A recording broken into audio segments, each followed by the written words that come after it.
That's it. So that no matter what happens, no matter how today's trading session goes, you get to walk away with money and you know exactly what you're walking away with. Fair enough?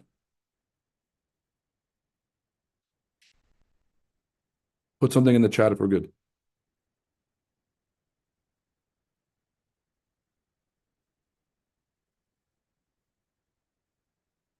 He said, if you don't have haters, you ain't popping. You feel me? All right, I hope we're live on YouTube because this thing is showing me that we're live. You guys see the live button, right? Away with money. Oh, we're good. And you know it. Okay.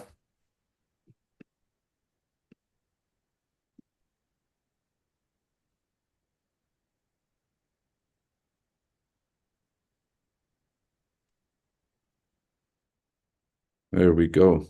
Welcome back, everybody. If you're watching this live on YouTube, welcome back if this is not your first stream, and welcome if it's your first stream. You found yourself in the right place. Congratulations. Let's go and review some of the trades that we've been watching for the last couple of weeks, I guess. Super secret magnet indicator, can't beat it, can't fight it. You might as well hide it from the people because it's too accurate. Oh my days. Do you guys see what's happening here? Super secret magnet indicator zone 2360 got tapped respectfully. Hold on. Look at the market. Respectfully. You guys want to count the touches? Roy, the zone is not that accurate. It only touched once. No, no. Okay, so we have the first rejection. How nice of the market to hit the target zone and reverse like that and just turn around for us, right? And then again, and then again, and then again. And now we have our descent. Ladies and gentlemen, please fasten your seatbelts. We're making our descent into XAU Airport. Do you guys understand what's happening right here? Undefeated, undisputed, best indicator in the world, exclusively here at the Chart Addicts live streams. Don't play yourself, pay yourself. If this is your first time watching the stream, you're probably wondering, what the hell is this guy saying? I thought this was a financial markets stream. I thought this guy was going to give a macroeconomic perspective or a macroeconomic outlook and his perspective on market sentiments and currency correlations and all of these. No, you showed up here because these trades are hitting. And trading is boring enough without me making it worse. So I'm going to make it as fun as humanly possible. And just please find me somebody else that's trading live on YouTube that's winning this much, is this accurate. It's kind of scary. Sometimes I look at myself in the mirror in the morning, I look at myself in my own eyes and I frighten myself. I say, damn, how can I be this accurate? Doesn't make sense. I'm gonna be young, handsome, successful, funny, humble. Crazy combination. All right, so members, look at this. So the model, yes, you can have a model sideways, but you can also have that channel cook up. You guys know what the channel cook up is? That's usually at the end of a trend when you're about to hit that reversal. You got this is phase one, and this becomes phase two. And then you guys know what W stands for, right? Right? Somebody tell me what W stands for. W stands for where's my money? You feel me? You guys know what W stands for? It's a whole lot of cash. That's what it stands for. Whole lot of bullish action. TGI Fridays, Roy and Peeps. Rich, happy Friday. Do I jump in sells? Well, Monday user, if you don't know what you're trading and you're asking me for financial advice on this live trading stream, you might as well just go to the casino, throw your money on red or throw your money on black. It'll be a lot more fun because anyone that doesn't have a plan got no business entering a trade today. You should learn. That's a fact. He said, stop it, Rich. I'm just telling the truth. It hurts. Sometimes it's hilarious. Depends on what side of the fucking coin you're looking at, right? News in 7 minutes. I got some news for you, Jensen. All right. We already got our levels marked off. All right. I got some news for you. All right. It is Friday. So here's two options, double bottom and then extended. Ugh, that's ugly, right? That would be ugly. Let's go top to bottom. Missing a few fibs here. Let's go negative 127. God, bro, I could eyeball a fib from outer space. You ought to see that. I just scribbled. I just did some chicken scratch, scribbled it. Pretty fucking accurate. And if you assume the market's going to grab liquidity right under that fib zone, I'd say it's a pretty good level to aim for. Okay. So double bottom is the most likely. And then if we have this extended sort of happy Friday, got your ass sort of move, then we'll head down another probably 20 points, 20 points below the ideal entry. Let me get off the 15-minute before I get roasted. Bro, I must have done like a 30-minute bit yesterday, throwing everybody under the bus.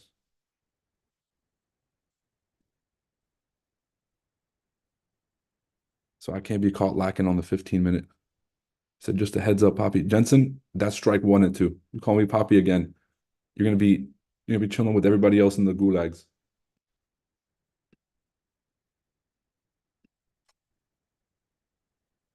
What do we got here?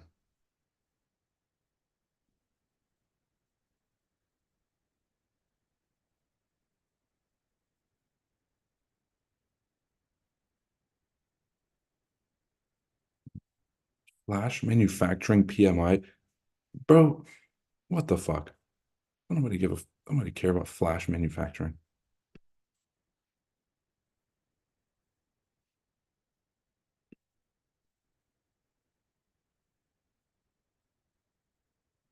So if you guys remember last week, we had two very important inflation prints. One of them was the core CPI and CPI, and the other one was the next day we had the PPI, the producer price index. So when you have producer prices going down, it's usually a leading indicator to the consumer prices coming down, right? Because the people that make stuff are paying less to make the stuff. They're going to charge us less to buy the stuff. Makes sense? Jensen, I'm just keeping it real. The Gulag's a cold place, right? It's kind of like Siberia, but worse, right? Fucking, you don't know who you're gonna see there. Raz Al Ghul, all right, that's who lives out there. Him and fucking the fucking Keebler elves, all right? Not a fun place. Said, bro, I think this is wrong. Interesting. Glad to see it. Says, bro, you're in a liquidity zone. Bro, it never ceases to amaze me people's ability to say something while not saying anything at the same time. Could we break bearish? Yeah, of course we could, bro. But we could even come down here to this 886. Oh, that sucks. You guys know what sucks? You guys know one of the rules is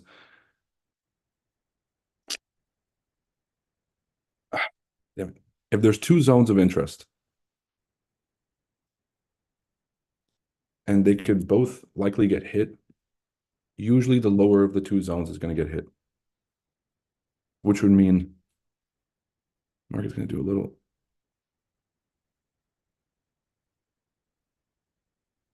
Unfortunate. Somali army, you might be right.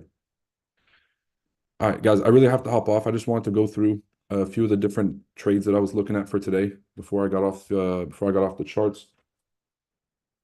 If you guys are in Puerto Rico, make sure to sign up for the Puerto Rico event. The link is on our website. We're doing a free seminar. If you're a trader, investor, if you're into crypto, we're bringing in some of the big influencer traders from the islands here, and we got a few very, very big names zooming in through video. You guys do not want to miss that seminar. So it'll be available online for folks who aren't in Puerto Rico, but we'd like to see anybody in the area there. So send that link out. Let people know if you have friends or family in the area. Let's pack out that room. Let's make it count. And we'll see you there. Just in case you missed it, yes, gold hit the 2363 zone. Can somebody on YouTube let me know if you took this trade super secret magnet indicator next stop 2450? All right, the DXY also heading to the next zone because The super secret magnet indicator that's been running since November. We've been waiting for these trades since November. We hit zone one, massive retracement. Hit zone two, big retracement. And now we're coming back to zone two, probably going to break it and head to 107.5 FM. News and weather, or what is it? Traffic and weather on the eights. All right, 107.5. Okay, okay.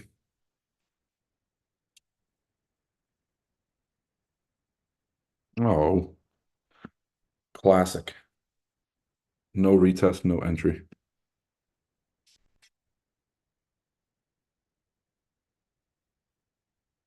Somebody asked us to review this trade back in November or back in December, excuse me. We analyzed this Euro JPY trade and then it hit every single TP all the way to the extension, straight from 88.6 straight to the negative 61 extension. This was a weekly model one. Members, put a one in the chat if you see this. This is on Euro JPY on the weekly. So nothing to do with NASDAQ. We're a long way from home. Okay. We got TP1 hit, TP2, TP3, TP4, and then TP5. Put a one in the chat if you guys see this. Well, I'm going to get back to NASDAQ here in a sec. All right. There we go.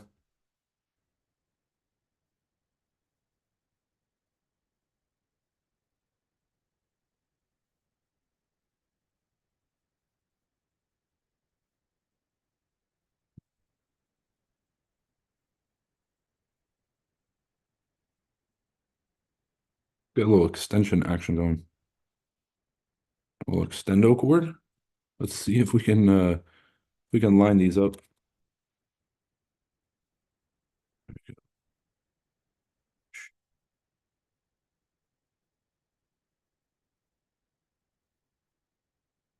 Was it 946?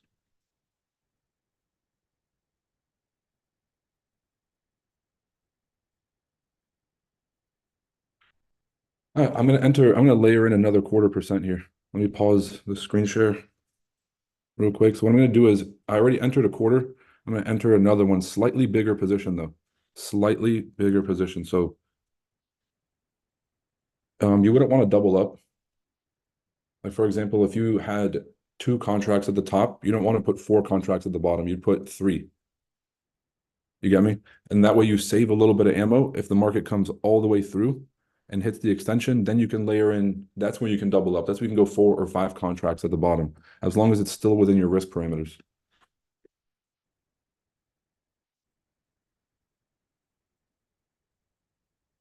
All right, let me close out. Right tab. Okay, awesome. Yo, by the way, I got the first cut of the Swaggy C podcast. Should I show you guys a little sneak peek? Should I give you a little sneak peek? Or did the video get taken down? Yo, did we get hacked? No, we're good. There, yeah, it's on this side. That's just a shooting range. So you over there. Shit, you guys want to see a sneak peek of this?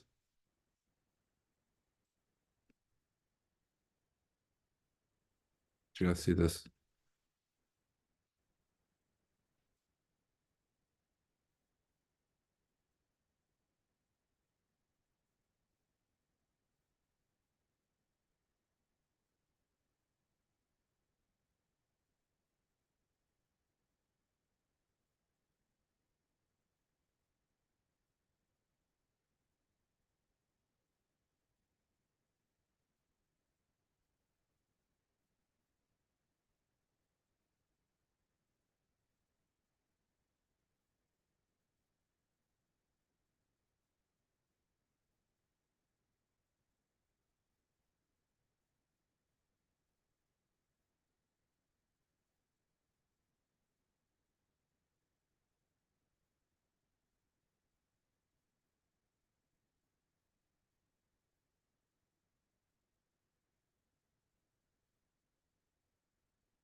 So are you a swing trader? No. For currencies, I am. I haven't traded currencies. I haven't taken a currency trade in I think like 8 months to a year. Like just truthfully. So I've just mostly been day trading NASDAQ. It's been working, making the transition over to futures slowly but surely. Still don't like it. Still prefer to trade CFDs, but we do what we can. But like I said, today's going to be a pretty short stream. I'll give you guys an update on what's happening um, in macro on Sunday. We'll do a full review of kind of what's happening around the world, what central banks are doing. Bank of Japan likely to start raising rates, the global rate cutting cycle. Talk about all of those. Fucking Friday. But I don't want to get caught up in a Friday move. I'll be honest. Yesterday was bad enough. I did make the money back on the second trade, by the way. If you guys were watching the stream, we had a loss on the first trade. Well, to be honest, we had a win on the first trade, but I overstayed my welcome. So let me show you. We took this first trade yesterday, big wick rejection. Instead of closing out, I held and then ended up losing that trade. Then we ended up taking the second trade all the way at the bottom of the zone. This one was really good. Beautiful rejection. And beautiful rejection. That's when I just jumped out at TP1. Made my money back, closed the day profitable. And that's when we broke through again. At some point, we're going to get the full recovery. Question is just when.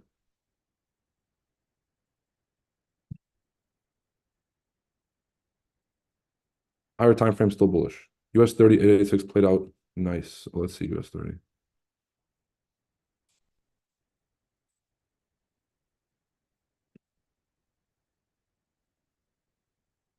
Yeah, it did. Yeah, members, I'm going to jump out. I'm going to give this thing another, what time is it? 51. I'll give it another 10, 15 minutes. But I think it's going to go down into the zone and come up.